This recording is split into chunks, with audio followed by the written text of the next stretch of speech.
করেনি, অথচ আল্লাহ পাক এই পৃথিবীর সর্বশ্রেষ্ঠ যেমন নিসারী যে গ্রন্থ দিলেন, সেই গ্রন্থের প্রথমে আল্লাহ পাক যেটা দিলেন, ইকরা বিইসমি রাব্বিকাল্লাযী খালাক। প্রথম যেই শব্দটা সেটাই হলো ইকরা। সেটাই কি শব্দ? ইকরা, পড়ুন অথবা পাঠ করুন। তার মানে আপনাকে জ্ঞান অর্জন করার কথা বলছে, যে আপনি হয় পড়ুন অথবা পাঠ করুন আপনার প্রভুর নামে, আপনার সৃষ্টিকর্তার নামে, যিনি আপনাকে সৃষ্টি করেছেন।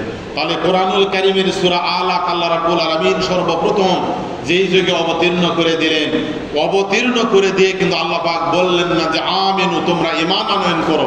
এ কথা কি বলছে আল্লাহ পাক? বলেনি। সর্বপ্রথম যে কথা বলছে, ইকরা, আপনি পাঠ করুন, পড়ুন।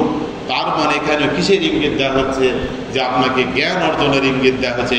এই জন্য আল্লাহ রাসূল সাল্লাল্লাহু আলাইহি ওয়াসাল্লাম বলছিলেন, তালাবুল ইলমি ফারিদাতু আলা কুল্লি মুসলিম ওয়াল মুসলিমা। এই